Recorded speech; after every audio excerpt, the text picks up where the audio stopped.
കഴിഞ്ഞ 3 ദിവസമായി പ്രതിപക്ഷ നേതാവ് രാഹുൽ ഗാന്ധി പാർലമെന്റിൽ രാജ്യത്തിനു വേണ്ടി പോരാടിക്കൊണ്ടിരിക്കുകയാണ്. ഏതാണ്ടൊരു ഒറ്റയാൾ പോരാട്ടം എന്ന് തന്നെ അതിനെ പറയാൻ പറ്റും. 56 ഇഞ്ചിനെ വിറപ്പിക്കുകയും BJP ഭരണകൂടത്തിന്റെ ഉറക്കം നഷ്ടപ്പെടുത്തുകയും ചെയ്യുന്ന ഒരു പോരാളിയായി രാഹുൽ ഗാന്ധി മാറിയിരിക്കുകയാണ്. രാഹുൽ ഗാന്ധിയെ ലോക്സഭയിൽ സംസാരിക്കാൻ പോലും ഭരണപക്ഷം അനുവദിക്കുന്നില്ല. വരട്ട സാങ്കേതികത്വത്തിന്റെയും സങ്കീർണമായ സഭാ ചട്ടങ്ങളുടെയും പേരില് രാഹുൽ ഗാന്ധിയുടെ ശബ്ദം സഭയിൽ കേൾപ്പിക്കാതിരിക്കുന്നതിനാണ് ഭരണകൂടം ഇപ്പോൾ ശ്രദ്ധ ചെലുത്തുന്നത്. നിർഭാഗ്യവശാൽ സഭയിൽ സർക്കാരിന്റെ ബിസിനസ് നടത്തിക്കൊടുക്കുകയും ഒപ്പം പ്രതിപക്ഷത്തിന്റെ അവകാശങ്ങൾ സംരക്ഷിക്കുകയും ചെയ്യേണ്ട സ്പീക്കർ, അതിന് ബാധ്യസ്ഥനായ സഭാനാഥൻ ഇതിനൊക്കെ കൂട്ടുനിൽക്കുകയും ചെയ്യുന്നു. എന്തിനാണ് രാഹുൽ ഗാന്ധിയെയും പ്രതിപക്ഷത്തെയും ഭരണകൂടം ഇത്ര കണ്ട് ഭയപ്പെടുന്നത് എന്ന് മനസ്സിലാകുന്നില്ല. അവരുടെ ശബ്ദം, പ്രതിപക്ഷ നേതാവിന്റെയും പ്രതിപക്ഷത്തിന്റെയും ശബ്ദം, അത് നിശബ്ദമാക്കാനാണ് ഭരണകൂടം ഇപ്പോൾ ശ്രമിച്ചുകൊണ്ടിരിക്കുന്നത്. രാജ്യത്തിന്റെ പ്രശ്നങ്ങൾ ചർച്ച ചെയ്യേണ്ട ഒരു ഇടമാണ് പാർലമെന്റ് എന്നൊരു ചിന്ത പോലും ഭരണകൂടത്തിനില്ല, അല്ലെങ്കിൽ ഭരണപക്ഷത്തിനില്ല. ഒരു സംവാദത്തിന്റെ ഇടമാണ് പാർലമെന്റ്. സർക്കാരിനെ വിമർശിക്കാൻ പ്രതിപക്ഷത്തിന് അവകാശമുണ്ട്. അതിനവർക്ക് സമയം ലഭിക്കുകയും ചെയ്യണം. എണ്ണത്തിൽ കുറവാണെങ്കിലും കൂടുതലാണെങ്കിലും അത് നമ്മുടെ പാർലമെന്റിന്റെ മഹനീയമായ ഒരു പാരമ്പര്യമാണ്. അവിടെ നരേന്ദ്രമോദി പ്രധാനമന്ത്രിയാകുന്നത് വരെ ഒരിക്കലും ചരിത്രത്തിലെ ഒരു സന്ദർഭത്തിലും പ്രതിപക്ഷത്തിന്റെ ശബ്ദത്തെ അല്ലെങ്കിൽ പ്രതിപക്ഷത്തെ ഇതുപോലെ തടഞ്ഞ ഒരു ചരിത്രം ഇല്ല. പണ്ഡിറ്റ് ജവഹർലാൽ നെഹ്റുവും ഇന്ദിരാഗാന്ധിയും ഒക്കെ അന്ന് പ്രതിപക്ഷ നേതാവിന്റെ ചുമതല വഹിച്ചിരുന്ന AKG പ്രസംഗിക്കുമ്പോൾ, സഭയിൽ പ്രസംഗിക്കുമ്പോൾ നിർബന്ധമായും ഹാജരാകുമായിരുന്നു. അതൊക്കെ പ്രതിപക്ഷത്തിന് കൊടുക്കുന്ന വലിയ ബഹുമാനമാണ്. ജനാധിപത്യത്തിലെ മഹോന്നതമായ രീതികളാണ്. BJPയുടെ നേതാക്കളായ അടൽ ബിഹാരി വാജ്പേയിക്കോ അല്ലെങ്കിൽ LK അദ്വാനിക്കോ സഭയിൽ സംസാരിക്കാൻ ആരും ഇതുവരെ അവസരം നിഷേധിച്ചിട്ടില്ല. അതൊക്കെ നടന്നു വന്നിരുന്ന കാര്യങ്ങളാണ്. LK അദ്വാനിയും മുരളി മനോഹർ ജോഷിയും ഒക്കെ ഇപ്പോഴും ജീവനോടെയുണ്ട്. ഇപ്പോൾ പ്രതിപക്ഷത്തെ തടയാൻ നേതൃത്വം കൊടുക്കുന്ന അമിത്ഷാ, ആഭ്യന്തരമന്ത്രി അമിത്ഷായും 2ാം തലമുറയിൽപ്പെട്ട നിഷികാ ദുബൈയും ഒക്കെ അവരുടെ അടുത്ത് പോയി ട്യൂഷൻ എടുക്കണം.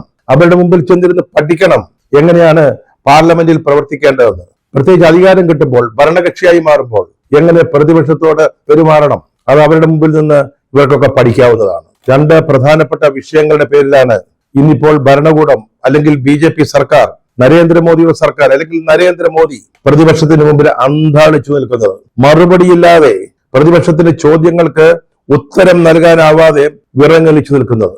ഒന്ന്, മുൻ കരസേനാ മേധാവി MM നരവനെ എഴുതിയ ഒരു പുസ്തകത്തിലെ ഞെട്ടിക്കുന്ന വിവരങ്ങൾ.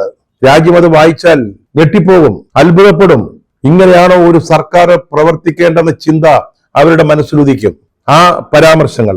രണ്ടാമത്തേത്, ഇന്ത്യയുടെ എല്ലാ താല്പര്യങ്ങളും അടിയറ വെച്ചുകൊണ്ട് അമേരിക്കയുമായി മോദി സർക്കാർ ഏർപ്പെട്ടിട്ടുള്ള വ്യാപാര കരാർ, ഇന്ത്യയിലെ കർഷകരുടെയും ഇന്ത്യയിലെ വ്യാവസായിക ഉൽപാദകരുടെയും താല്പര്യങ്ങൾ, ഇന്ത്യയുടെ താല്പര്യങ്ങൾ, അതിനൊക്കെ അമേരിക്കയ്ക്ക് അടിയറ വെച്ചുകൊണ്ട് തയ്യാറാക്കിയിട്ടുള്ള അല്ലെങ്കിൽ ഇപ്പോൾ നിലവിൽ വരുന്ന വ്യാപാര കരാർ, അതിലെ വ്യവസ്ഥകൾ.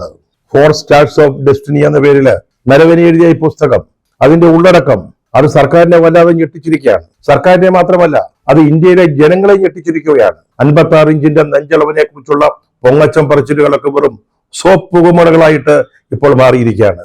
സൈന്യത്തോടുള്ള സ്നേഹം, ദേശസ്നേഹം BJP എപ്പോഴും പേർത്തും പറയുന്ന കാര്യങ്ങളാണ്. അതിനൊന്നും ഒരു അർത്ഥവുമില്ല എന്ന്, അതൊക്കെ വെറും പൊള്ളയാണെന്ന് നരവനയുടെ പുസ്തകം സാക്ഷ്യപ്പെടുത്തുന്നു. രാജ്യത്തിന്റെ താല്പര്യങ്ങൾ ബലികഴിച്ചുകൊണ്ടുള്ള ഈ വ്യാപാര കരാറും ഇതിന് തന്നെ സാക്ഷ്യപത്രമായിട്ട് ഇപ്പോൾ മാറിയിരിക്കുകയാണ്. 2020 ഓഗസ്റ്റ് 31 ചൈനീസ് പട്ടാളം കിഴക്കൻ ലഡാക്കിലെ കൈലാഷ് മലനിരകളിലേക്ക് ഇരച്ചുകയറുന്നു. 4 ടാങ്കുകൾ അതിർത്തി ഭേദിക്കുവാൻ വേണ്ടി ഇരച്ചു കയറി വരികയാണ്. അതിനെ തടയാൻ ഇന്ത്യൻ പട്ടാളം ശ്രമിച്ചെങ്കിലും പരാജയപ്പെടുന്നു. മുൻ കരസേനാ മേധാവി നരവനേക്ക് ഇത് സംബന്ധിച്ച വിവരം ലഭിക്കുന്നു. അദ്ദേഹം ഉടനെ പ്രതിരോധ മന്ത്രി രാജ്നാഥ് സിംഗിനെ വിളിക്കുന്നു. സംയുക്ത സേനാ മേധാവി ബിപിൻ റാവത്തിനെ വിളിക്കുന്നു. നമ്മുടെ സുരക്ഷാ ഉപദേഷ്ടാവ് അജിത് ഡോവലിനെ വിളിക്കുന്നു. അതുപോലെ തന്നെ വിദേശകാര്യമന്ത്രി ജയശങ്കറിനെ വിളിക്കുന്നു. എന്താണ് ചെയ്യേണ്ടത് ആലോചിച്ച് മറുപടി പറയണമെന്നാണ് നരവനെ ആവശ്യപ്പെടുന്നത്. മണിക്കൂറുകൾ നീണ്ടുപോകുന്നു, ഒരു ഉത്തരം ലഭിക്കുന്നില്ല. നരവനെ വീണ്ടും പ്രതിരോധ മന്ത്രിയെ വിളിക്കുകയാണ്. അപ്പോൾ പറഞ്ഞു മറുപടി പറയാം, അല്പം കൂടെ ക്ഷമിക്കൂ എന്ന് പറയുന്നു. കുറെ സമയത്തിന് ശേഷം രാജ്നാഥ് സിംഗിൽ നിന്ന് നരവനേക്ക് കിട്ടിയ മറുപടി ഞെട്ടിക്കുന്നതായിരുന്നു. ഒരു സോൾജറെ അമ്പരപ്പിക്കുന്നതായിരുന്നു ആ മറുപടി. നിങ്ങൾക്ക് യുക്തമുള്ളത് ചെയ്യാം, ഉചിതം എന്ന് തോന്നുന്നത് ചെയ്യാം, പക്ഷെ അത് നിങ്ങളുടെ ഉത്തരവാദിത്വമായിരിക്കും. അതായത് രാഷ്ട്രീയ നേതൃത്വത്തിന് എന്ത് സംഭവിച്ചാലും അതിൽ ഉത്തരവാദിത്തം ഉണ്ടായിരിക്കില്ല എന്ന സന്ദേശമാണ് ലഭിച്ചത്. അതേപറ്റിയാണ് നരവനെ അദ്ദേഹത്തിന്റെ പുസ്തകത്തിൽ എഴുതിയിരിക്കുന്നത്. BJPയുടെ ലോക്സഭാംഗം തേജസ്വി സൂര്യ കോൺഗ്രസിന്റെ രാജ്യസ്നേഹത്തെ, ദേശാഭിമാനത്തെ ചോദ്യം ചെയ്തപ്പോഴാണ് പ്രതിപക്ഷ നേതാവ് രാഹുൽ ഗാന്ധി ഈ വിഷയം ഉന്നയിച്ചത്. അത് അദ്ദേഹം പറയുകയും ചെയ്തു. അദ്ദേഹം ഈ പുസ്തകത്തിൽ നിന്നുള്ള ചില വിവരങ്ങൾ ഉദ്ധരിക്കാൻ ആരംഭിച്ചു. 4 ടാങ്കുകൾ അതിർത്തി ഭേദിക്കാൻ കടന്നു വരുന്ന ആ സംഭവം വിവരിക്കുമ്പോഴേക്കും, അതായത് അവിടെ എന്തു നടന്നു എന്നുള്ളതിലേക്ക് ഒരു തുടക്കം കുറിക്കുമ്പോഴേക്കും നോ സർ എന്ന് വിളിച്ചുകൊണ്ട് ഭരണപക്ഷം ഒന്നാകെ എഴുന്നേറ്റ് നിൽക്കുകയാണ്. അതായത് അന്ന് എന്താണ് ഇന്ത്യ ചൈന അതിർത്തിയിൽ സംഭവിച്ചത് എന്ന് ലോക്സഭയിൽ പറയുന്നതിന് വിലക്കുന്ന രീതിയിലേക്കുള്ള ഒരു അട്ടഹാസ സ്വരമാണ് ഭരണപക്ഷ ബെഞ്ചുകളിൽ നിന്ന് ഉയർന്നത്. അവര് രാഹുൽ ഗാന്ധിയെ സംസാരിക്കാൻ അനുവദിച്ചില്ല. അമിത്ഷാ എഴുന്നേറ്റു, രാജ്നാഥ് സിംഗ് എഴുന്നേറ്റു. അവരാരും ആ സംഭവത്തെ കുറിച്ചല്ല പറഞ്ഞത്. ഒരു സഭാ ചട്ടം ഉദ്ധരിച്ചുകൊണ്ട് പ്രസിദ്ധീകരിക്കാത്ത ഒരു പുസ്തകത്തിൽ നിന്നുള്ള വിവരങ്ങൾ സഭയിൽ ഉദ്ധരിക്കാൻ പാടില്ല. ആ ഒരു വാദമാണ് രാജ്നാഥ് സിംഗും അതുപോലെ തന്നെ അമിത്ഷായും ഉന്നയിച്ചത്. ആ പുസ്തകം ഇന്ത്യയിൽ പ്രസിദ്ധീകരിക്കുന്നതിന് നമ്മുടെ പ്രതിരോധ മന്ത്രാലയം ഇതുവരെ അനുമതി നൽകിയിട്ടില്ല എന്നുള്ളൊരു വസ്തുതയാണ്. പക്ഷെ അതിന്റെ വിശദാംശങ്ങൾ, അതിലെ ഭാഗങ്ങൾ കാരവൻ മാസികയിൽ വന്നിരുന്നു, അച്ചടിച്ചു വന്നിട്ടുണ്ട്, പൊതുസമൂഹത്തിന് മുമ്പിലുണ്ട്. അതിൽ നിന്ന് ഉദ്ധരിക്കാനാണ് രാഹുൽ ഗാന്ധി ശ്രമിച്ചത്. പക്ഷേ അദ്ദേഹത്തെ തടഞ്ഞു. അദ്ദേഹം സംസാരിക്കാൻ അനുവദിച്ചില്ല. സ്പീക്കറും രാഹുൽ ഗാന്ധി സംസാരിക്കുന്നത് വിലക്കി. നരവനയുടെ പുസ്തകത്തിലെ ഈ ഉള്ളടക്കം വളരെ ഗൗരവമുള്ളതായിരുന്നു. വളരെ നിർണായകമായ ഒരു നിമിഷത്തില് ശത്രു സൈന്യം അതിർത്തി ഭേദിച്ചു വരുമ്പോൾ എന്താണ് ചെയ്യേണ്ടതെന്ന് കരസേനാ മേധാവി രാഷ്ട്രീയ നേതൃത്വത്തോട് ചോദിക്കുമ്പോൾ അവിടെ നിന്ന് ലഭിച്ച ഉത്തരം, അത് ആ ഉത്തരം ലഭിക്കാൻ വന്ന കാലതാമസം, ആ ഉത്തരത്തിലെ ഉറപ്പില്ലായ്മ, അത് സൈന്യത്തിന്റെ തലയിലേക്ക് കെട്ടിവെച്ചുകൊണ്ടുള്ള ഒരു സമീപനം ഒന്ന് ആലോചിച്ചു നോക്കൂ. ഒരു രാജ്യത്തിന്റെ നേതൃത്വം ഇങ്ങനെയാണോ പ്രവർത്തിക്കേണ്ടത്? അർദ്ധരാത്രിയിൽ ശത്രു സൈന്യം ഇന്ത്യൻ അതിർത്തി ഭേദിച്ചു വരികയാണ്. അതിനെ എങ്ങനെ തടയണം എന്ന് ചോദിക്കുമ്പോൾ മറുപടിയില്ലെന്നേ. പ്രധാനമന്ത്രിക്ക് മറുപടിയില്ല. രാജ്നാഥ് സിംഗ് പ്രധാനമന്ത്രിയോട് ചോദിച്ചു, ആദ്യം മറുപടിയില്ല. രാജ്യത്തിന്റെ സുരക്ഷയുടെ പ്രശ്നമാണ്. അവിടെ അലംഭാവം കാട്ടാതെ ആ നിമിഷത്തിൽ തീരുമാനമുണ്ടാകേണ്ടതാണ്. അത് സംഭവിക്കാതിരുന്നതിനെ കുറിച്ചാണ് രാഹുൽ ഗാന്ധി പറയാൻ ആഗ്രഹിച്ചത്. അല്ലാതെ ഇന്ത്യയിൽ പ്രസിദ്ധീകരിച്ചിട്ടില്ലാത്ത പുസ്തകത്തിൽ നിന്ന് സഭയിൽ ഉദ്ധരിക്കുന്നത് ശരിയാണോ തെറ്റാണോ എന്നുള്ളൊരു വാദപ്രതിവാദത്തിനല്ല രാഹുൽ ഗാന്ധി ഉദ്ദേശിച്ചത്. രാജ്യം നേരിട്ടൊരു പ്രധാനപ്പെട്ട പ്രശ്നത്തെ കുറിച്ചുള്ള ഒരു ചർച്ചയ്ക്കാണ് അദ്ദേഹം തയ്യാറായത്, അല്ലെങ്കിൽ ശ്രമിച്ചത്. പക്ഷേ സാങ്കേതികത്വം പറഞ്ഞ്, സഭാ ചട്ടങ്ങളുടെ സാങ്കേതികത്വം പറഞ്ഞ് പറയാനാണ്, രാഹുൽ ഗാന്ധിയെ നിശബ്ദനാക്കാനാണ് ഭരണപക്ഷം ശ്രമിച്ചത്. അമിത്ഷാ അടക്കമുള്ളത്, രാജ്നാഥ് സിംഗ് അടക്കമുള്ളവര്, അവർക്കറിയാം ഈ സത്യം പുറത്തു വന്നാൽ ചെമ്പ് തെളിയുമെന്ന്. ഇതുവരെ പറഞ്ഞ ദേശസ്നേഹവും 56 ഇഞ്ചിന്റെ വിസ്തൃതിയും വെറും പൊള്ളയാണെന്ന് ഇന്ത്യ മഹാരാജ്യം മനസ്സിലാക്കുമെന്ന് അവർക്ക് മനസ്സിലായി. അത് ഒളിച്ചു വെക്കണം ജനങ്ങളിൽ നിന്ന്. നാട്ടുകാരത് അറിയാൻ പാടില്ല. അറിഞ്ഞാൽ ഇതുവരെ കെട്ടിപ്പൊക്കിയതൊക്കെ തകർന്ന് തരിപ്പണമാവും. അതിനുവേണ്ടിയുള്ള ശ്രമങ്ങളാണ് നോ സർ എന്ന് അട്ടഹസിച്ചുകൊണ്ട് ഭരണപക്ഷം ചെയ്തത്. ഇന്നലെ രാഹുൽ ഗാന്ധി നരവനയുടെ പുസ്തകത്തിന്റെ റിവ്യൂ കോപ്പിയുമായി വന്നു, സഭയിൽ വന്നു. സഭയ്ക്ക് പുറത്ത് മാധ്യമപ്രവർത്തകരെ കാണിച്ചു, സംസാരിക്കാൻ അനുവദിക്കണമെന്ന് ആവശ്യപ്പെട്ടു. പക്ഷെ എന്നിട്ടും സ്പീക്കർ സമ്മതിച്ചില്ല. നേരത്തെ പ്രസിദ്ധീകരിക്കാത്ത പുസ്തകം ഉദ്ധരിക്കാൻ പാടില്ലെന്നാണ് പറഞ്ഞത്. ഇന്നലെ പുസ്തകമായി വന്നിട്ടും പ്രസംഗിക്കാനോ സംസാരിക്കാനോ അനുവദിച്ചില്ല.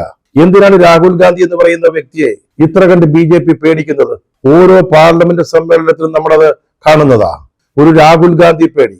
നരേന്ദ്രമോദിയുമായിട്ടൊക്കെ താരതമ്യം ചെയ്യുമ്പോൾ ചെറുപ്പക്കാരനാണ് കോൺഗ്രസ് നേതാവ്, പ്രതിപക്ഷ നേതാവ്. എന്തിനാണ് അദ്ദേഹത്തെ ഇത്രമേൽ പേടിക്കുന്നത്? രണ്ടാമത്തേത് അമേരിക്കയുമായുള്ള വ്യാപാര കരാറാ. അത് 2 രാജ്യങ്ങളിലും ധാരണയിലെത്തിയിരിക്കുകയാണ്. ഇന്ത്യൻ ഉൽപ്പന്നങ്ങളുടെ തീരുവ 18% കുറച്ചു എന്ന അവകാശവാദമാണ് ഗവൺമെന്റിനുള്ളത്. അമേരിക്കയിൽ നിന്ന് ഇനി ഇറക്കുമതി ചെയ്യുന്ന വസ്തുക്കൾക്കൊന്നിനും തീരുവയില്ലെന്നേ. 0 തീരുവ. എങ്ങനെയുണ്ട്? ഇവിടെ എവിടെയാണ് രാജ്യത്തിന്റെ താല്പര്യം സംരക്ഷിക്കപ്പെടുന്നത്? പിഴത്തീരുവ ഉൾപ്പെടെ നമ്മുടെ തീരുവ 50% 18% കുറച്ചു എന്നുള്ളതാണ് ഇപ്പോൾ നരേന്ദ്രമോദിയും BJP ഭരണകൂടവും വലിയ ഖ്യാതി പറയുന്നത്. പക്ഷെ ഇവിടേക്ക് 50,000 കോടി ഡോളറിന്റെ ഉൽപ്പന്നങ്ങൾ അമേരിക്കയിൽ നിന്ന് ഇറക്കുമതി ചെയ്യാൻ പ്രതിവർഷം മോദി സമ്മതിച്ചിരിക്കുക. മോഡിയുടെ ഭരണകൂടം അതിന് തയ്യാറായിരിക്കുകയാണ്, ധാരണ ഉണ്ടാക്കിയിരിക്കുകയാണ്. റഷ്യയിൽ നിന്ന് നമുക്ക് കുറഞ്ഞ വിലയ്ക്ക് കിട്ടിയിരുന്ന എണ്ണ ഇനി ഇറക്കുമതി ചെയ്യാൻ പാടില്ല. അത് തീരുമാനിക്കുന്നത് അമേരിക്കയാണ്. നമ്മൾ ഒന്നുകിൽ വെനിസ്വേലയിൽ നിന്ന് അല്ലെങ്കിൽ അമേരിക്കയിൽ നിന്ന് എണ്ണ ഇറക്കുമതിയാണ്. അതിന് വില കൂടുതലായിരിക്കും. വെനിസ്വേല ഇപ്പോൾ അമേരിക്കയുടെ നിയന്ത്രണത്തിലാണ് അവിടുത്തെ ഭരണം. അവിടെ എണ്ണയുടെ വില നിശ്ചയിക്കാൻ പോകുന്നത് അമേരിക്കയാണ്. പക്ഷെ ഇതുവരെ കരാറിന്റെ വിശദാംശങ്ങൾ പാർലമെന്റിൽ വെളിപ്പെടുത്താൻ ഗവൺമെന്റ് തയ്യാറായിട്ടില്ല. വാണിജ്യമന്ത്രി പീയൂഷ് ഗോയൽ ഒരു പത്രസമ്മേളനം നടത്തി. അതിനുശേഷം ഇന്നലെ അത് പാർലമെന്റിൽ ആവർത്തിച്ചു. അതിനപ്പുറത്തൊന്നും സർക്കാരിന്റെ ഭാഗത്തുനിന്നും ഉണ്ടായിട്ടില്ല. തീരുവ സംബന്ധിച്ച് 50,000 കോടി ഡോളറിന്റെ ഉൽപ്പന്നങ്ങൾ അമേരിക്കയിൽ നിന്ന് ഇറക്കുമതി ചെയ്യുന്നത് സംബന്ധിച്ച് അതിൽ തന്നെ വളരെ പ്രധാനപ്പെട്ടത് കാർഷികോൽപ്പന്നങ്ങളാണ്. പഴവും പച്ചക്കറിയും ഉൾപ്പെടെയുള്ള കാർഷികോൽപ്പന്നങ്ങൾ, ഒപ്പം വ്യാവസായിക ഉൽപ്പന്നങ്ങൾ. നമ്മുടെ കാർഷിക മേഖലയുടെ നടുമുടിക്കുന്ന ഒരു തീരുമാനമാണ് ഉണ്ടായിരിക്കുന്നത്. അമേരിക്കയുടെ കാർഷികോൽപ്പന്നങ്ങൾ നമ്മുടെ വിപണികളിൽ നിറയാൻ പോവുകയാണ്. നമ്മുടെ കർഷകർ ഇപ്പോൾ തന്നെ സമരത്തിലാണ്. അവർക്ക് ലാഭകരമായി കൃഷി ചെയ്യാൻ പറ്റുന്നില്ല. ഇനി 0 തീരുവയുമായി അമേരിക്കയിൽ നിന്നുള്ള കാർഷികോൽപ്പന്നങ്ങൾ ഇന്ത്യൻ വിപണികളിൽ നിറയുമ്പോൾ എന്തായിരിക്കും നമ്മുടെ കാർഷിക മേഖലയ്ക്ക് സംഭവിക്കാൻ പോകുന്നത്? ഇതിനെക്കുറിച്ചൊന്നും മോദിയുടെ സർക്കാരിനോ ഒന്നും പറയാനില്ല. 18% തീരുവ കുറച്ചതിന്റെ പേരിൽ ഇന്നലെ NDAയിലെ അംഗങ്ങള് നരേന്ദ്രമോദിയെ മാറിയിട്ട് സ്വീകരിക്കുന്ന രംഗം കണ്ടു. എത്ര ലജ്ജാകരമായ ഒരു കാര്യമാണ്. രാജ്യത്തിന്റെ എല്ലാ താല്പര്യങ്ങളും നിഷേധിച്ചുകൊണ്ടുള്ള ഒരു കരാറാണ്. അതിനെപ്പറ്റി സംസാരിക്കാൻ, അതിന്റെ വിശദാംശങ്ങൾ ഇന്ത്യയോട് പറയാൻ ഈ ഗവൺമെന്റ് തയ്യാറാകുന്നില്ല. അതിനെതിരെ പ്രതിപക്ഷവും കോൺഗ്രസും രാഹുൽ ഗാന്ധിയും പോരാട്ടത്തിലാണ്. ഈ കരാറിൽ എന്താണ്, അതിലെ വ്യവസ്ഥകൾ എന്താണെന്ന് പാർലമെന്റിൽ കോൺഗ്രസ് ചോദിക്കുമ്പോൾ അതിന് മറുപടി പറയുന്നത് മോദിയോ പീയൂഷ് ഗോയലോ അല്ല, വൈറ്റ് ഹൗസിൽ നിന്നാണ്. ചോദ്യം പാർലമെന്റില്, ഉത്തരം വൈറ്റ് ഹൗസില്. വൈറ്റ് ഹൗസിലെ പ്രസ് സെക്രട്ടറി കരോലിൻ ലീവിറ്റും അതുതന്നെ അമേരിക്കയുടെ വ്യാപാര പ്രതിനിധി ജാമിസൺ ഗ്രീററും ഇന്നലെ ഈ കരാറിന്റെ വിശദാംശങ്ങൾ ലോകത്തോട് പറഞ്ഞു. ആ വിശദാംശങ്ങൾ അല്ലെങ്കിൽ ആ നിബന്ധനകൾ, ആ വ്യവസ്ഥകൾ മുഴുവൻ ഇന്ത്യക്ക് എതിരാണ്. അതിർത്തിയിലാണെങ്കിലും അന്താരാഷ്ട്ര വ്യാപാര കരാറിന്റെ പേരിലായാലും ഇന്ത്യയുടെ താല്പര്യങ്ങൾ ബലികഴിക്കപ്പെടുമ്പോൾ, മറ്റുള്ളവരുടെ മുമ്പിൽ നമ്മൾ കീഴടങ്ങുമ്പോൾ അതിനെപ്പറ്റി പാർലമെന്റ് ചർച്ച ചെയ്യണ്ടേ? അത് സംസാരിക്കാൻ ഇന്ത്യയുടെ പ്രതിപക്ഷ നേതാവിന് അവകാശമില്ലേ? അതിനോട് സമയം കൊടുക്കേണ്ടതല്ലേ? വെറുതെ പ്രതിപക്ഷ നേതാവിനെ രാഹുൽ ഗാന്ധിയെ അധിക്ഷേപിക്കാനാണ് ശ്രമിക്കുന്നത്. അദ്ദേഹം ഇന്ത്യയുടെ ശത്രുവാണെന്ന് വരെയാണ് പറയുന്നത്.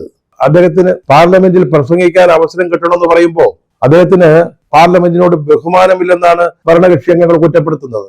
അർത്ഥശൂന്യമായ, അടിസ്ഥാനരഹിതമായ ആരോപണങ്ങൾ ഉന്നയിച്ചുകൊണ്ട് അദ്ദേഹത്തെ തടയാൻ, അദ്ദേഹത്തിന്റെ ശബ്ദം ഉയർന്നു വരാതിരിക്കാൻ കരുക്കൾ നീക്കുകയാണ് ഭരണകൂടം. ഇതെന്ത് ജനാധിപത്യമാണ്? ഇങ്ങനെയാണോ പാർലമെന്ററി ജനാധിപത്യം പ്രവർത്തിക്കേണ്ടത്? എതിർ ശബ്ദങ്ങള് ശക്തി പ്രയോഗിച്ച് അടക്കിക്കൊണ്ടാണോ ഒരു ജനാധിപത്യ സർക്കാർ പ്രവർത്തിക്കേണ്ടത്? ഇന്ത്യയിൽ ഇങ്ങനെ ആയിരുന്നില്ല ചരിത്രം. മോദി വന്നതിന് ശേഷമാണല്ലോ ഇത്തരത്തിൽ കാര്യങ്ങൾ നടക്കുന്നത്. ഒരു കൂട്ടം അംഗങ്ങളെ ഇറക്കി വിട്ടിരിക്കുകയാണ് പ്രതിപക്ഷത്തെ തടയാൻ, പ്രതിപക്ഷ നേതാവ് സംസാരിക്കുന്നത് തടയാൻ. അതെ, രാഹുലിന്റെ പോരാട്ടം അത് തുടരുകയാണ്. പറഞ്ഞല്ലോ, ഏതാണ്ട് ഒറ്റയാൾ പോരാട്ടം. പക്ഷേ ഇന്ത്യയിലെ ജനങ്ങള് അത് കാണുന്നുണ്ട്, കാര്യങ്ങൾ ഗ്രഹിക്കുന്നുണ്ട്.